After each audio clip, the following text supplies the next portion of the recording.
आज अपनी एक स्वरचित कविता लेकर के आई हूँ बाबा साहब के ऊपर। तो आप जैसे कि हम सभी जानते हैं कि बाबा साहब को हमेशा से सिर्फ बहुजनों का नेता माना गया है, पर उन्होंने महिलाओं के लिए भी, महिलाओं के उत्थान के लिए भी बहुत कार्य किए हैं। तो मैं उसके ऊपर ही अपनी एक कविता लिखी थी, वो आप सभी को सुनाना चाहूँगी। तो अपनी कविता का आरंभ करती हूँ। भला क्यों न पूजे हम उनको, भला क्यों न पूजे हम उनके विचारों को, क्यों न गाएं उनके गुणगान। भला क्यों न पूजे हम उनके विचारों को, क्यों न गाएं उनके गुणगान। श्री भारत रत्न अम्बेडकर जी हैं वो, श्री भारत रत्न अम्बेडकर जी हैं वो, जिन्होंने रचा हमारा संविधान, जिन्होंने रचा हमारा संविधान। जहां सभी ग्रंथों ने महिलाओं को समझा केवल पुरुषों के अधीन, जहां सभी ग्रंथों ने महिलाओं को समझा केवल पुरुषों के अधीन, तब एक वही थे जिन्होंने महिलाओं को न समझा दीन, तब एक वही थे जिन्होंने महिलाओं को न समझा दीन।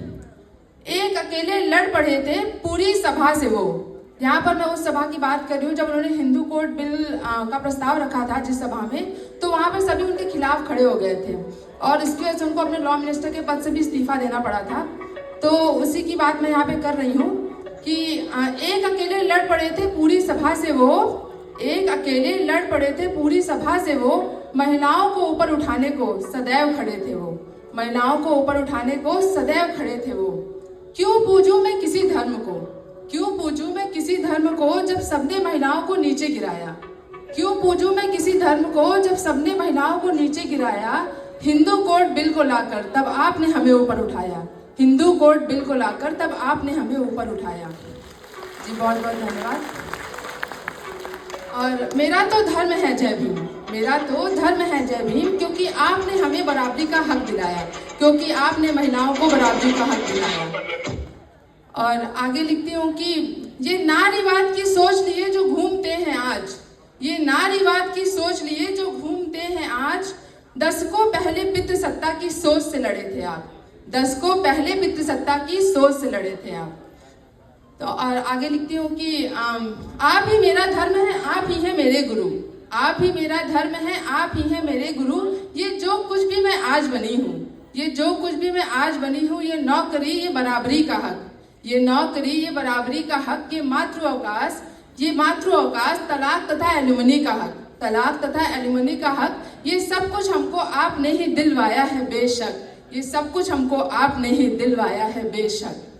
और अंत में लिखती हूँ कि दिल तो मेरा तब दुखता है, दिल तो मेरा तब दुखता है जब महिलाएं ही ये कहती हैं, दिल तो मेरा तब दुखता है जब कुछ महिलाएं ही ये कहती हैं कि लड़कियों को आजकल बहुत छूट मिल गई है, कि लड़कियों को आजकल बहुत छूट मिल गई है। मैं चाहती हूँ ये महिलाएं एक बार आपको पढ़े जरूर, मैं चाहती हूँ ये महिलाएं एक बार आपको पढ़े जरूर, आपको पढ़कर फिर एक बार ये भी कहेंगी जरूर, आपको पढ़कर फिर एक बार ये भी कहेंगी जरूर, जय भीम जय भारत, जय भीम जय भारत। ये नारा फिर गूंजेगा दूर दूर, ये नारा फिर गूंजेगा दूर दूर।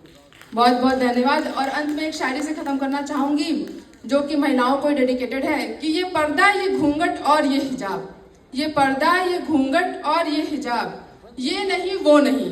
जैसा कि लड़कियों में बहुत बंदिशें होती हैं, तो उस पर ये लिखा था कि ये नहीं वो नहीं, ये बंदिश बेहिसाब, ये नहीं वो नहीं, ये बंदिश बेहिसाब। असल में आप डरते हैं उनकी ऊंची उड़ान से, असल में आप डरते हैं उनकी ऊंची उड़ान से, वरना कौन रखता है पिंजरे में पंछी को जनाब, वरना कौन रखता है पिंजरे में पंछी को जनाब। बहुत बहुत शुक्रिया, बहुत बहुत धन्यवाद।